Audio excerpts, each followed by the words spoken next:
My name's Tabitha Scoville. I'm the assistant director here, and I'd just like to let you know what next week's Lunch and Learn is going to be. It's the Old Timers Band. We're going to have their newest, maybe their only, film that they've released. It's a DVD, and we've seen it already. It's really a wonderful film. It covers 150 years of history of music in Portland.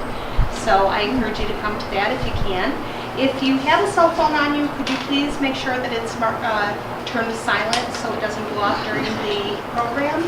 And if you didn't sign the book on your way in, could you please sign the book on the way out by the door, right by the clock? Just keep track of where people come from and so on and so forth. I'd like to introduce Tony Kissel to you. He's a local baseball enthusiast and expert, and he's got lots to talk about with the Homer Braves. So thank you for coming, Tony, and I'll turn it forward with you. Okay, thank you. Good afternoon. Thank you all for coming today. Hopefully you'll learn quite a bit about the Homer Braves and about semi-pro baseball as well. And I'm going to try to move along very quickly because there's a lot to cover. They had 17 different seasons, baseball. I don't see any of the former players here today. I've interviewed 3 or 4 of the players who played on the Homer Braves, and I've spoken to several of their ancestors, including the Gardners. It's been interesting to me because this is kind of a recent historical team back when the semi-pro baseball was very popular in the United States. Nowadays, you'd have to really travel all over the place trying to look for a semi-pro baseball team. But basically, let me just define the semi-pro teams so you kind of know what they were. Most of these players had Monday through Friday 9-to-5 jobs. They played on the weekends or they played at night. Some of them got paid quite a bit. Johnny Gee, their best pitcher, got paid like a monthly salary. Don Stager, who played first base, and he's still alive, he lives in Homer, told me that he got paid $15 a game, which wasn't enough to support his family, but it helped with the bills. And the amateur players, say the high school kids, didn't get paid anything because that was against the rules. So a lot of them would work during the week. Dewey Griggs and the team would help support them, find them jobs. They would go to a local employer and say, hey, can you hire this guy because I want him on my team for the summer. Some came here some actually lived with Dewey Griggs and his family. And they would play ball. So it's kind of an interesting time. The title is Dewey Griggs, Chugger Davis, and the Homer Braves of 1939 to 1955. The Homer team was called the Merchants for the first several years because what he did was he went to all the Homer Merchants and he was able to get them to support the team, pay for the uniforms, the upkeep of the field, build the stadium. Homer Municipal Stadium was located where Griggs Field is now, the Little League field. And if you look next time you're there, or if you think about it, it has a very short right field. It's less than 300 feet. So if you were a left-handed batter, you loved playing there. But left field was 500 feet. Nobody ever hit a home run over the fence. A few hit it past the lights, 450 feet, but so that was basically ballpark designed for left-handers. So what Dewey Griggs was, he signed a lot of left-handed pitchers so that they would do that. This photo is a 1949 Braves team, probably the best team they had because they had 16 professional players on the team, either minor leaguers or major leaguers, either former major leaguers or future major leaguers. The history of Homer baseball, these are box scores from 1865, right after the Civil War. A lot of the soldiers came back, and one game was played in Homer. If you know where the elementary school is, that used to be where Homer Academy was, and Cortland County. Back then, there was a academy field behind where the elementary school is today. So Syracuse came down to play Homer. Scores are pretty high, but it shows you how long of a baseball history they have. This is the 1939 Homer Merchants team. This is the first team that Dewey Griggs formed. It was in the Post-Standard newspaper league. Back then, the Syracuse Post-Standard would have different leagues, divisions of semi-pro. You'd have the top leagues, they were the best semi-pro teams in New York State. Then you'd have a lower semi-pro, and then you'd have a weaker semi-pro. And Dewey started, basically all he did was he took the Homer Town team and put them in a semi-pro league. They didn't do very well because they were playing against professionals, minor leaguers, great college players, and these were just basically former graduates of Homer Academy playing together. So Dewey had the bright idea by the end of the year he went and found a minor league pitcher and minor league catcher, and they stayed in his home. He found them jobs, and they became stars in the league. So that kind of like a light went off in his head, and he thought, I've got to get more minor league players so Homer can have a very good team. So, and again, this was sponsored by the local businesses, and most of the players were all local Homer players. They had a charter. It was called the Homer Baseball Club, and it was designed to provide playground facilities. And what's interesting, it was designed not only to have the Homer Braves, but also to have sports and recreation for young men and women in the village of Homer. So they did an awful lot of things year-round besides just have a baseball team. But it was incorporated. They had 40 founding members and chartered, just like a business was. They had expenses. They had a lot of bills. So it was run just like a business. This is the 1940 Homer Merchants. What's interesting is this actually came out of a little blurb. One of the local newspaper banks, First National Bank of Homer, I think, had a little schedule, and on the back was this photo, and it looks like they're out in the field somewhere. You can see the uniforms are kind of raggy, nothing great. They still didn't have a great team, and then everything changed when World War II came along. This is one of the few action photos I ever found in the newspapers. It's got Bud Briggs, Fred Bud Briggs. Anybody heard of him? I think he ran Briggs Funeral Home. But that shows him sliding into third, I guess, against one of the Auburn teams. You can see the ads on the score in the fence behind there. So I thought that was interesting because they showed an action during the game. Back then, it's not like today where they can show you the highlights and the bloopers and everything almost instantaneously. Back then, you're lucky if you could get a photo like this in a newspaper. This is standings of one of the years. You've got Groton, Cortland, Homer, a few others. Sorry it didn't come out too good, but this was called the Southwestern Division. So you had geographically different leagues formed, and Homer would play in various leagues. Because of World War II, the newspaper leagues went out of business. The newspaper almost went out of business, so they couldn't support semi-pro leagues. So Dewey Griggs had to make a decision, and he made the right decision. He formed his own semi-pro league called the Southern Tier League.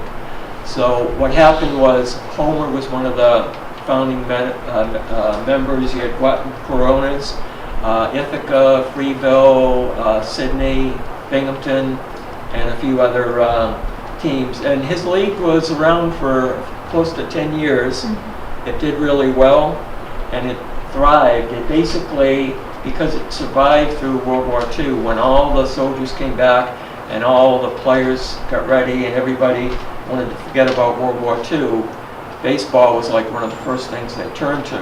So from about 1945 to about 1955, semi-pro baseball was like the hottest thing in the summer. Everybody went to the games. The attendance was often 2,000 people. I think the cost of admission was 75 cents plus tax to go to the games.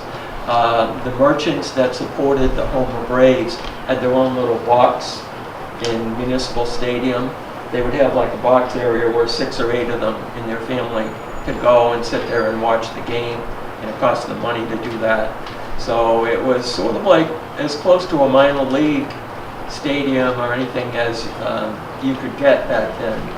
In Cortland, did they play at the fairgrounds or random field or both? They played at Homer Municipal Stadium, and then if they played against Cortland, they didn't play against Cortland a lot because Cortland was often in a different league. They would play, I don't know if they ever played in the fairgrounds, I think probably Randall Field. Their biggest rival was the Groton Coronas. They also were a rival of the Sydney Cardinals.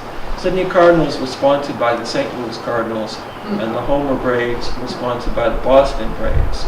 So they had a major league affiliate that was providing them a lot of support.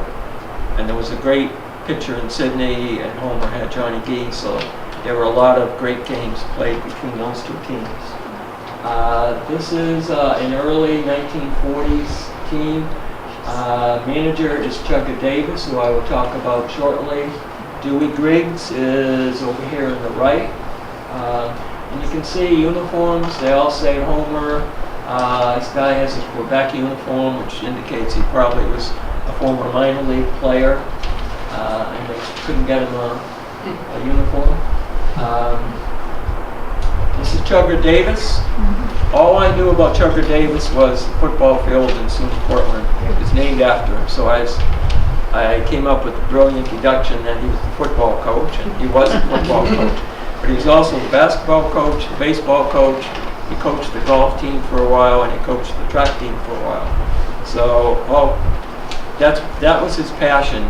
He grew up in Missouri, and he had a southern drawl, a southern accent, and he was a minor league shortstop, and he was moving up, I think, the Pittsburgh chain. He could have probably made the major leagues. He was getting to that, but he wanted to coach and become a coach. Ended up at SUNY Cortland. He played for the Cortland semi-pro team before he came to the Homer Braves. But what really helped Dewey Griggs was sort of moving into becoming a scout in the major leagues. So he was all over the place, and he was paid $500 a year to be what's called a bird dog scout, which meant he would just go to games when he could. If he heard about some high school pitcher or something, he would go to that game, and then he would report. He wasn't a full-time scout, but as he became a full-time scout, he needed a good manager for the Homer Braves, and Chugger Davis is probably as good a manager as you get because he was the baseball coach at SUNY Cortland. He played all the other college teams, so he knew all the good college players. He was an excellent coach. He had winning records in every sport, and also he got his nickname Chugger because during the football practices with his southern drawl, and you can imagine how tough he was with the players, he always used to say to the players, keep on chugging, keep on chugging. So the players called him Chugger. You know, I don't know if that was a compliment or if that was just kind of an insult. So again, he was a tremendous athlete. He played 3 or 4 sports, and he was a great coach. So it wasn't just football that he was known for. It reminds me of John Jay. John J. McGraw. Yeah. Physique and so His on. stature is Short, yep. Powerful. This is the 1944 Homer Merchants. It's not a very good picture. You've got Dewey Griggs right here, Stevans over here. Johnny Logan's right here. I'll get to him in a second. I believe that's Bob Springer.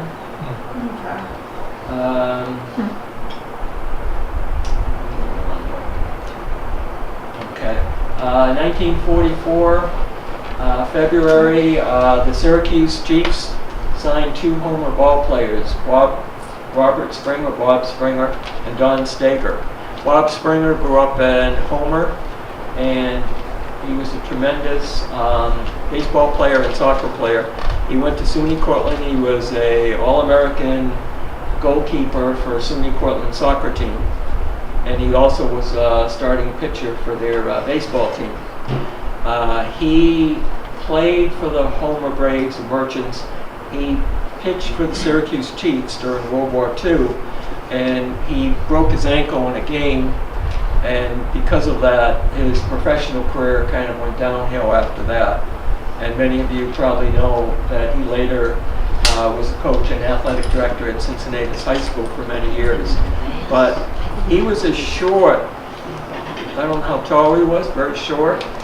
And he was lucky because the pitching coach for Homer was Ted Kleinens, who was a former Major League left-handed pitcher. Well, the Springer was left-handed, so he learned a lot. Having a pitching coach who was a major leaguer really helped him.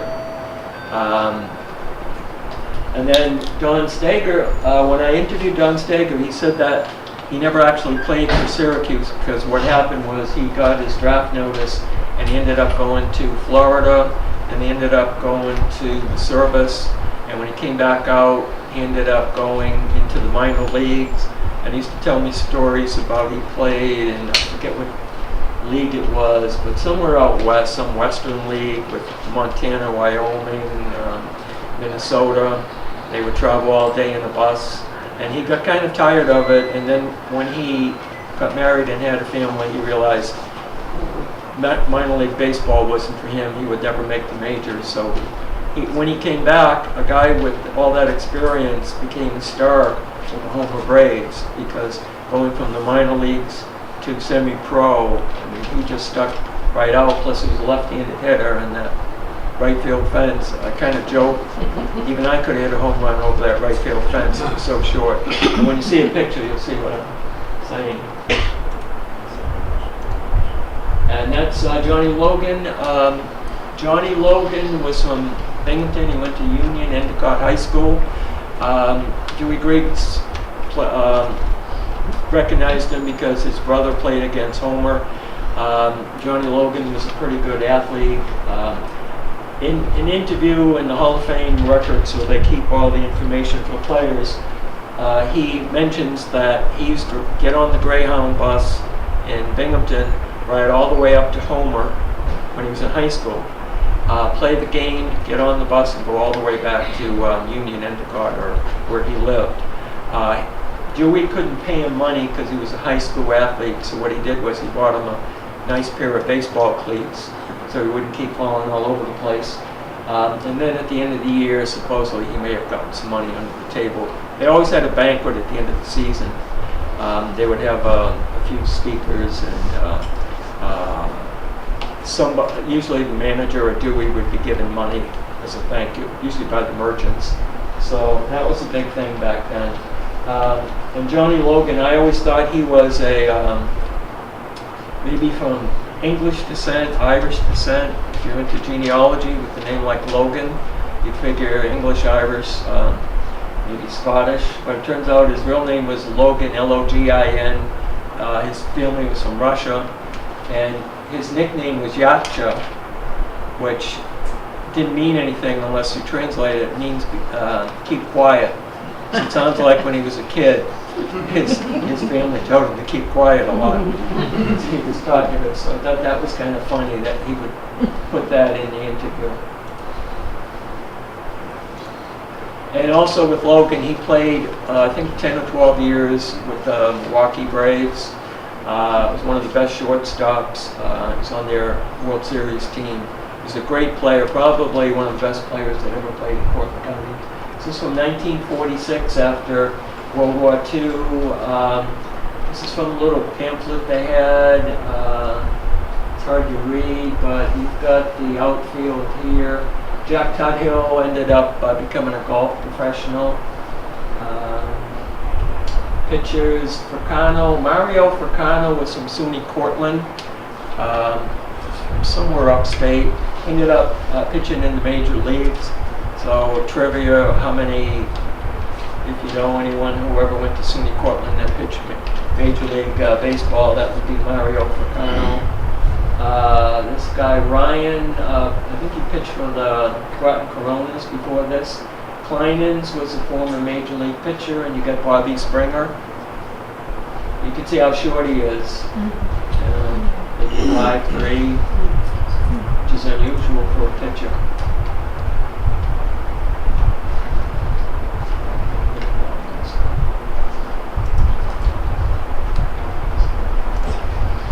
Okay, Steve Cusack was the shortstop. Ended up playing Major League ball, but I think he got in an auto accident, and that was the end of his career. He was from Colgate. What happened was Dewey and Chugger Davis had favorite colleges where they would get players. Colgate was one of them. SUNY Cortland was another. They got a few players, Syracuse, and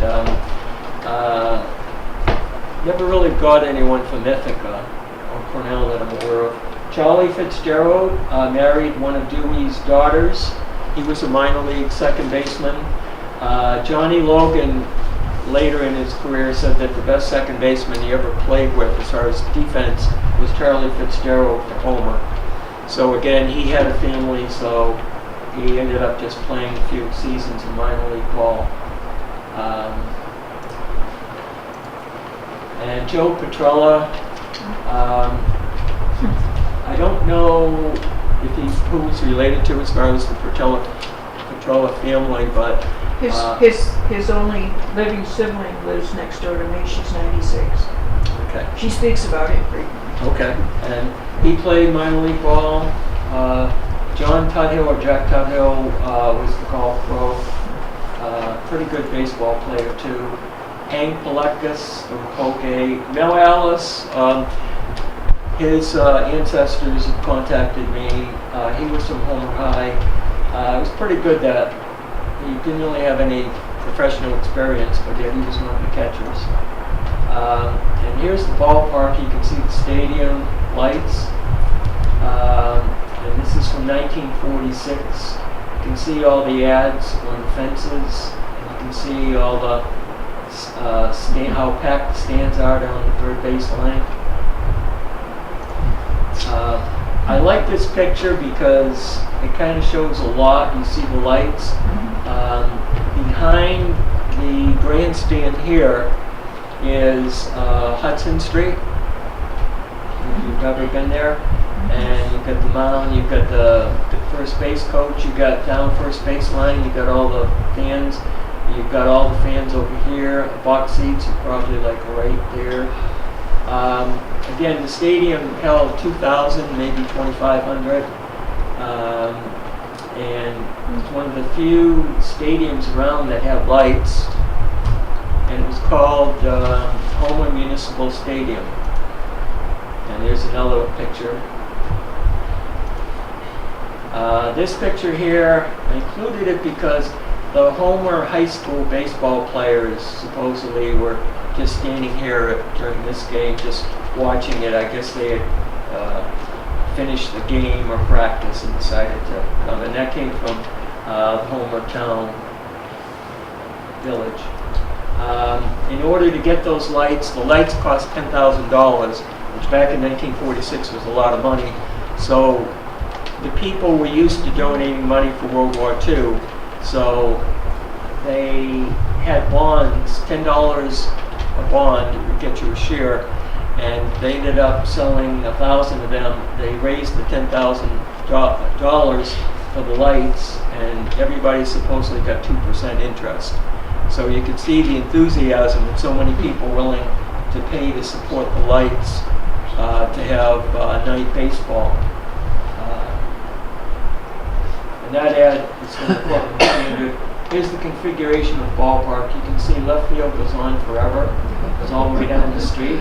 The lights were actually inside the fences, and the left field had a problem if the ball went past the lights because it was all total darkness out there. So hopefully it wouldn't get hit. And you can see right field is kind of like a Little League field. And this shows Charlie Fitzgerald. Dewey Griggs. 1947, the Boston Braves made Homer their semi-pro affiliate, Ted Kleinen's.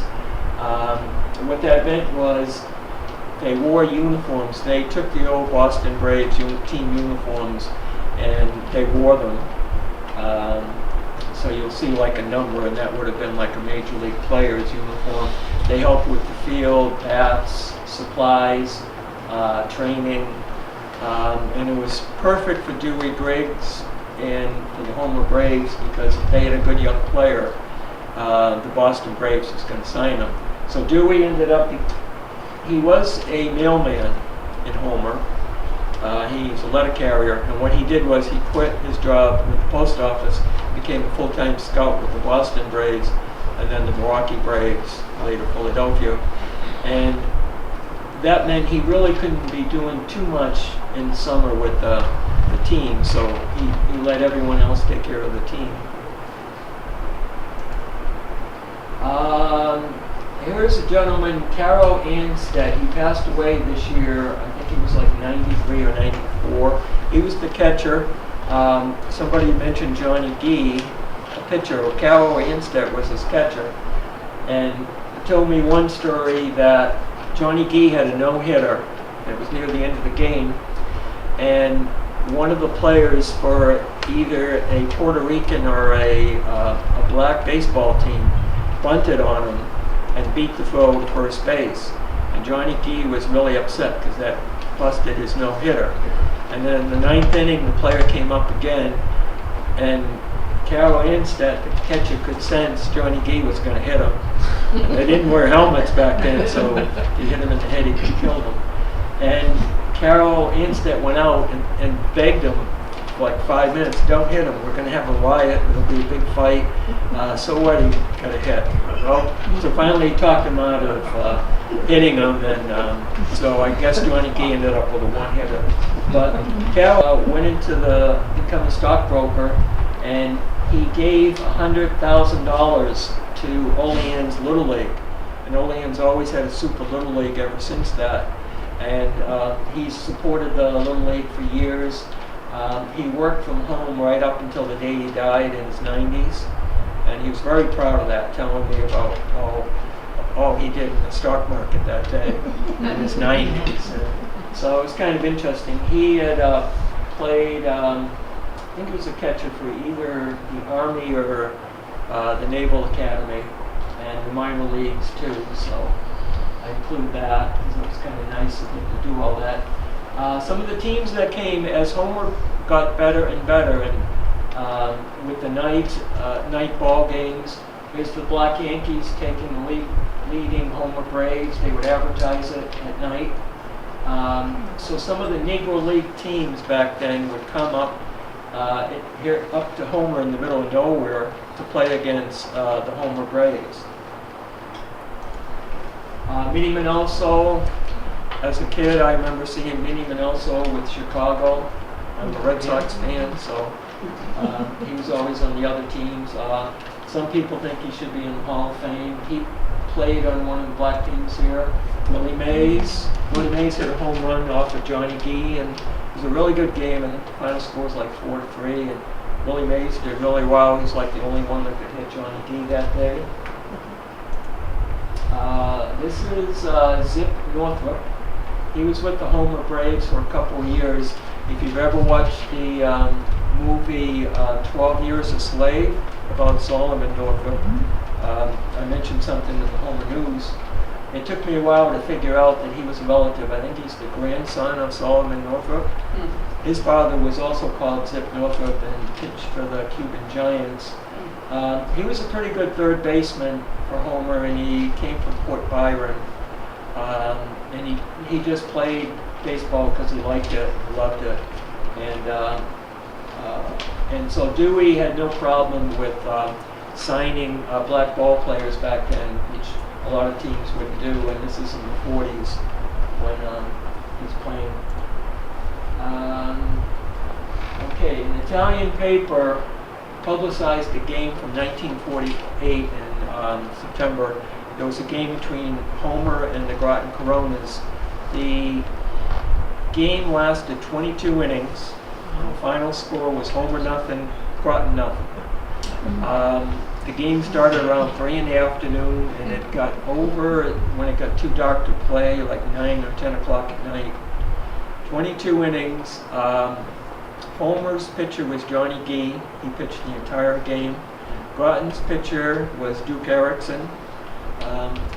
His daughter will sometimes come to these presentations. Each of them had a 22-inning shutout. They called the game in the 23rd inning because Johnny Gee got a single, and he told the umpire, if I can get a hit, it's time to call the game. He wasn't a good hitter. So, and Duke Erickson, when I interviewed him, said that a lot of the fans left to go home for dinner midway through the game. And then when they were done dinner, they kept hearing noise in the ballpark down in Ross Field and Groton. I don't know if you've ever been there, but the high school teams play there now. And they all went back to the ballpark to watch the game. And one of the teams got 9 plays to third base, but no matter what they did, they couldn't get one single run. It's one of the longest nothing games in history, and it was reported all over the country. And supposedly they both had sore arms for days. And here's the box score. And Jerry Dexter interviewed Duke Erickson about this, and a lot of the information I was given were from a couple of articles that Jerry wrote about the Homer Braves. But that's quite a keepsake, the box score of 22 innings. And now we get to Johnny Gee. If you look at him, 6'9". He was the tallest pitcher in history until Manny Johnson came along. He grew up in Syracuse, was a basketball player for Michigan. He was a center, one of the tallest centers, if not the tallest center. Back then, before they really knew a lot about training and physique and everything, he was a great baseball pitcher in college. He was signed by Pittsburgh as a bonus baby. He was given $25,000 to sign, which was a lot of money back then. But within a couple of years, he hurt his arm in the majors. And that's why I'm thinking maybe doctors, maybe his delivery, they could have worked with him. He always had injury problems his entire career. He played professional basketball, I think for Syracuse, I'm not positive. And he played Major League Baseball, he played minor league baseball, and he played for Homer.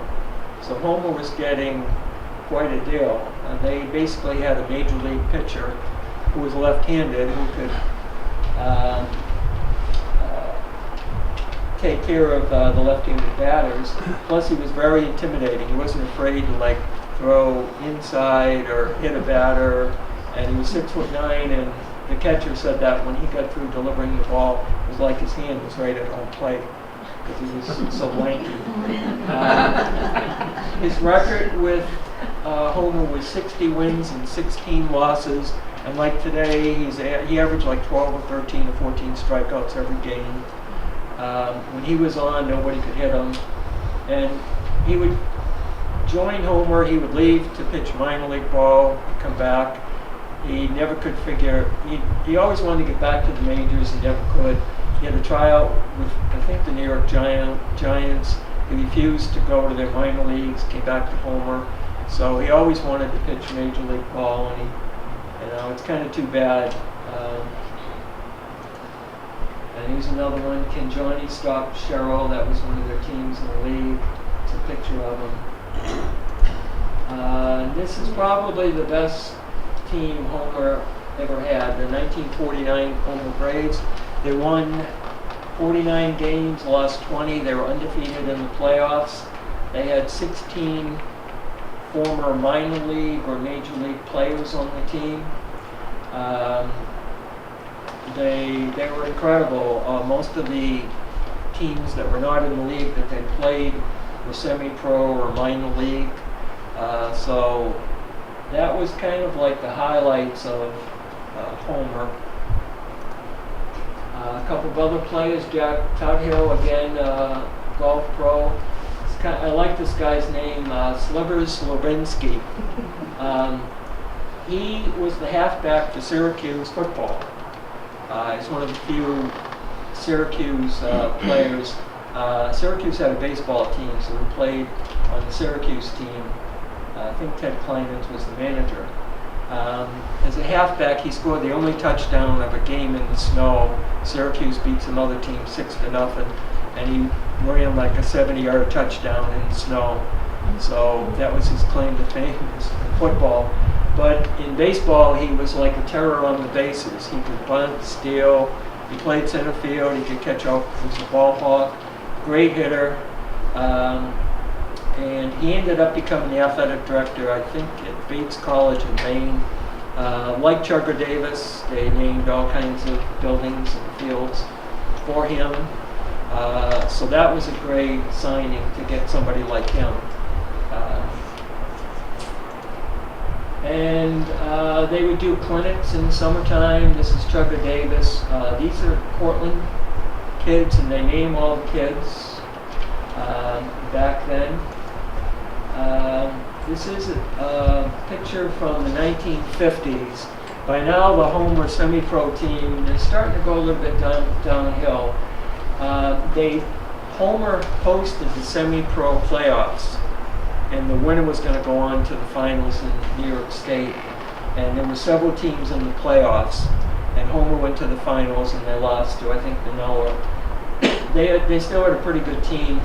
But you can imagine what it was like to see semi-pro playoff games every night at Homer, get some great ball games, and they were all playing for a chance to be the state champs. The Groton Croners were the state champs in 1940, and they went on to the Nationals out in the Midwest. They played in an annual tournament there. They had a really good team back then. Duke Erickson, I'm sure, was on that team. So Homer, that was probably the last decent team they had. Now you get to the 50s. Johnny Logan is now with the Milwaukee Braves. He's their starting shortstop. Dewey Griggs signed him, one of his first signings. He also signed Hank Aaron. Those of you who remember the Milwaukee Braves. He was the home run king. Dewey changed his style of hitting. Most people, a right-handed batter, had the left hand at the bottom. For some reason, Hank Aaron had his right hand at the bottom, and he had it like cross-handed, and Dewey Griggs changed that for him. And that was his most successful signing, and that was his claim to fame. That he spotted Henry Aaron. I think he was playing out in Buffalo. He was like 17 or 18. This is his player report. This was in the Hall of Fame when I looked through all the different scouts' information. Great pair of hands, good hitter, good wrist hitter, and then very positive. Everything about him was very positive. I thought that was kind of neat to read what a scout had to say about a future Hall of Famer. Wes Covington, he was another player that he had signed. Wes Covington was with the Boston Braves at the time. They were down in spring training in Florida. And the scouts and the Braves weren't impressed with Wes Covington. He was only 18, he was out of high school. He had played mostly football, not really baseball. They wanted to just send him home, drop him, release him, get rid of him. And Dewey Griggs found out, and he convinced them to keep the rights to Wes Covington and send him up to Homer. He knocked on the door. He finally got up to Homer in the middle of the night, and they took him in, and he lived with the Griggs family for the summer. He was a great hitter. I think he got like 400 for Homer, hit all kinds of home runs. And the Braves kept him, and then he ended up playing in the World Series championship in 1957 when they beat the New York Yankees. Another player that Dewey Griggs signed from that World Series team was Bob Trowbridge. He pitched 1 year with the Homer Braves. I don't know that much about him. He didn't have a great big league career, mostly a reliever. This is the world champions from 1957, Milwaukee Braves. Boston had transferred to Milwaukee, and now they're in Atlanta, just to confuse everyone. So he signed for the World Series champions, and he was probably one of the better scouts in the major leagues. Here's the all-time records. I think some of this can cut out, but you can see they were known as the Merchants for half their life, and then they switched to the Braves. Chugger Davis was their manager for many years. They were in the Southern Tier League. They won 6 or 7 pennants and 6 or 7 playoffs. And today it is now Griggs Field, where Homeland Little League plays.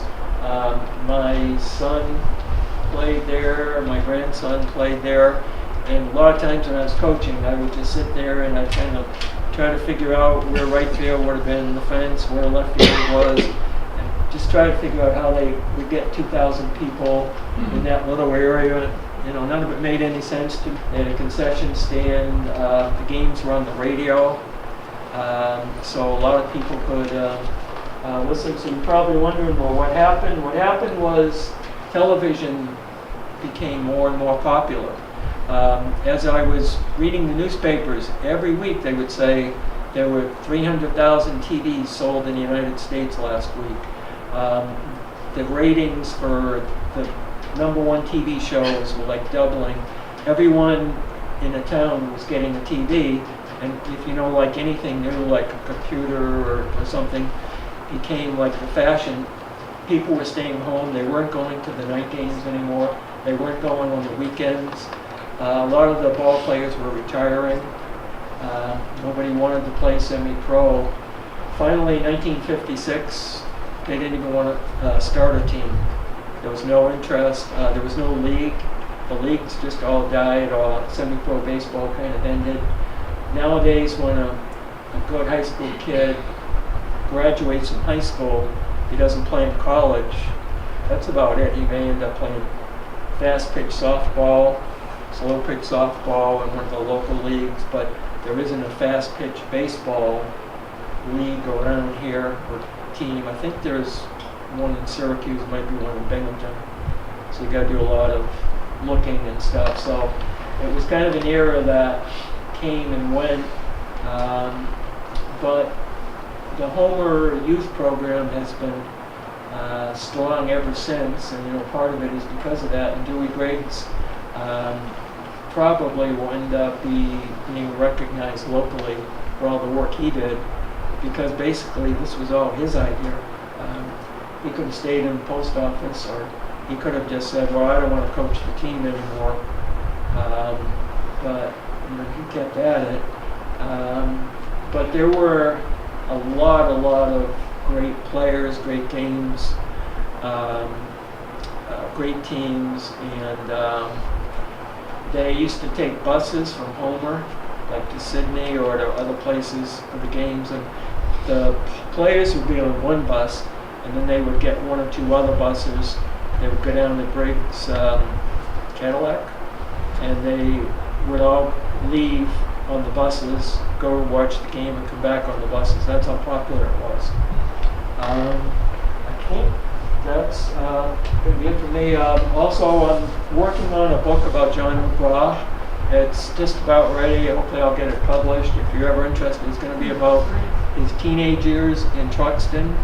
It's not going to be about New York or all that. There's plenty of books about that, but there's not very much written about his early days, so I've tried to kind of put as much as I could about him and about the people that helped him in Truxton. Also, I have other books about a guy named Wild Bill Setley. He was a pitcher and an umpire. He was famous in his day. He invented the potato trick, where he substituted a potato for the baseball. And got a couple of players thrown out because of it, because they thought he had a baseball that he was throwing when it really was a potato. He was famous, interesting umpiring. He's one of the few umpires that would get knocked out by the pitcher who turned around, took the baseball after he called the ball on him, took the baseball, threw it at his head, knocked him out, sent him to the hospital.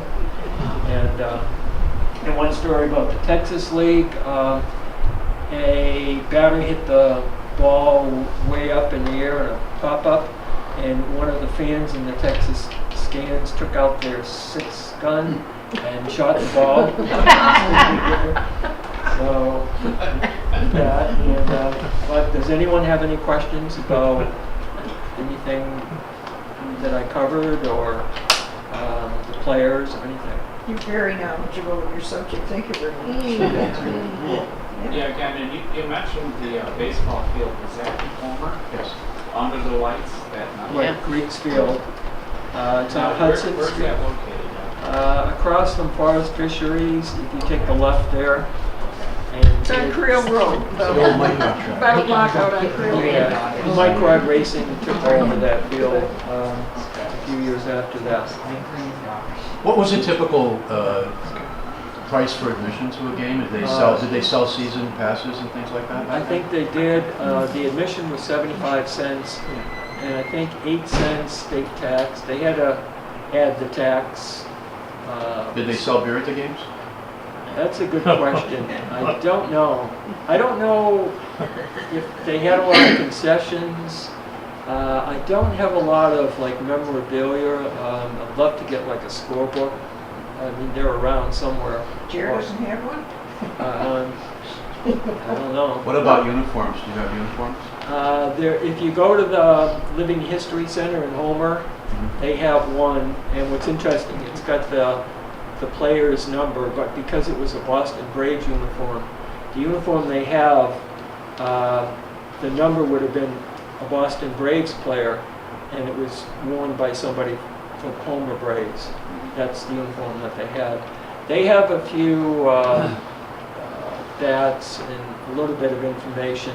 They were kind enough to trade and swap information with me. Has anyone written a book on the players that Griggs found in general? No. These four that played in the World Series were his best signings, but he also signed Johnny Antonelli and a few other pretty good ball players as well. Back then, most of them weren't going to make the major leagues, so a lot of it was luck. There was a good athlete in Homer that graduated in '39 when my father's name was Fred Way. Did he play on the team at all? So W-A-Y? Yeah, he was a black boy. He was very, very gifted athlete. No. No, I have also, if you're interested, I have the information about their seasons, and I also have the records, season records from the box scores of every player, the statistics. Because it's kind of interesting to me how the team went from local Homer players to all of a sudden players from all over the place. And who's left that played on the team, you know, that hasn't passed away? Don Stager just passed away, I believe, right?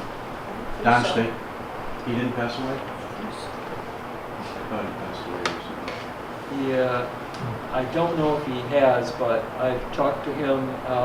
Bill Dillon from Homer, he's still alive. He was on the team. Ed Purser, every now and then I see him in tops. He was on the team. He was the bat boy for a few years, and then when he was in high school at Cortland High, he played. Lives on Hamlin Street. Okay, which is right down the street. He just drove by the way, when we were coming in. Yeah, I mean, he could have came. He only played, I think, like one season. What was interesting about him is he played college basketball for Buffalo State or SUNY Buffalo, and he was like the starting guard or something. So he was a good athlete. He came along towards the end in the 50s when the team was kind of not really doing as well. Cal Anstead just passed away.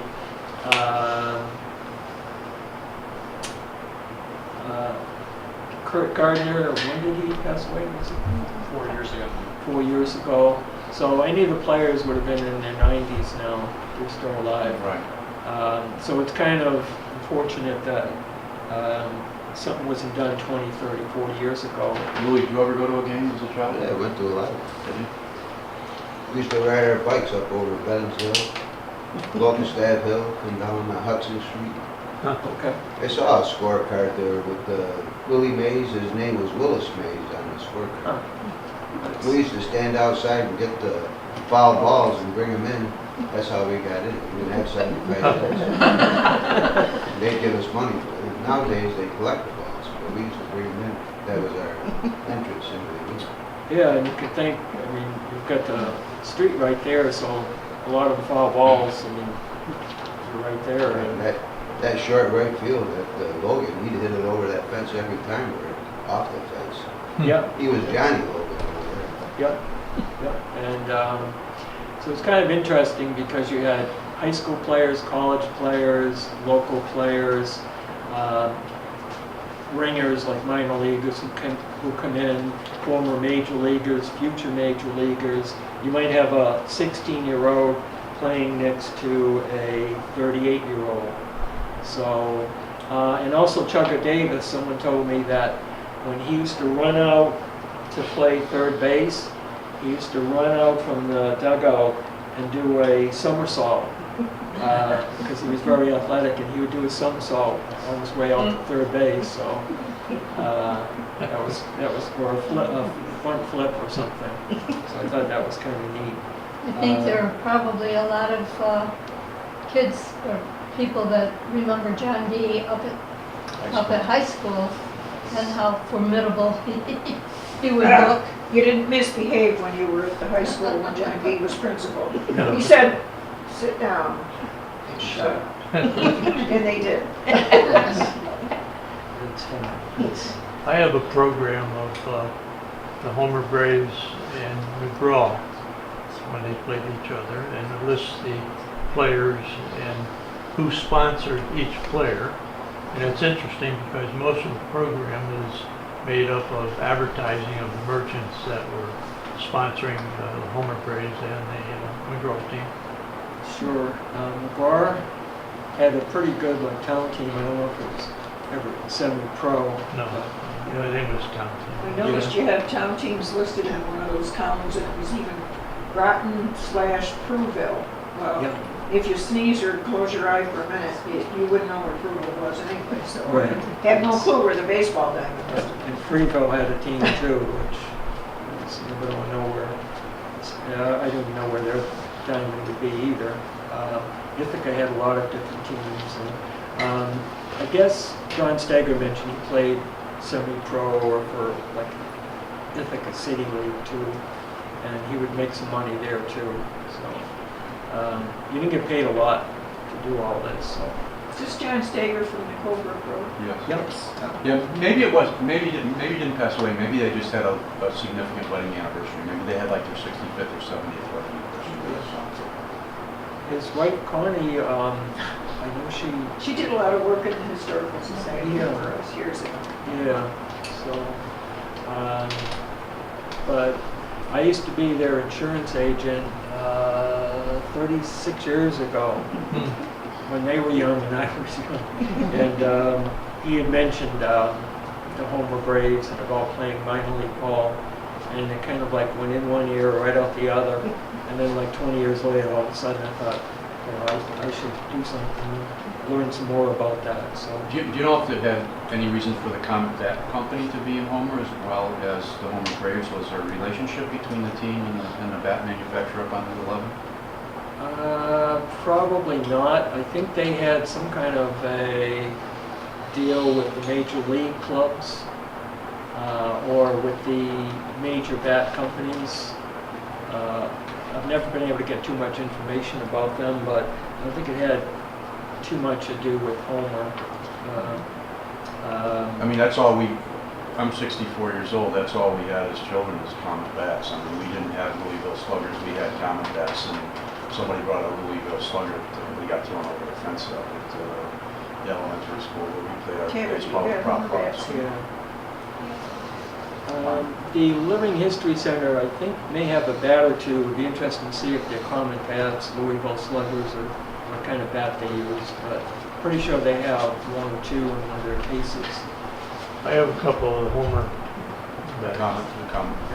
Yeah, they have a couple here too. Donated.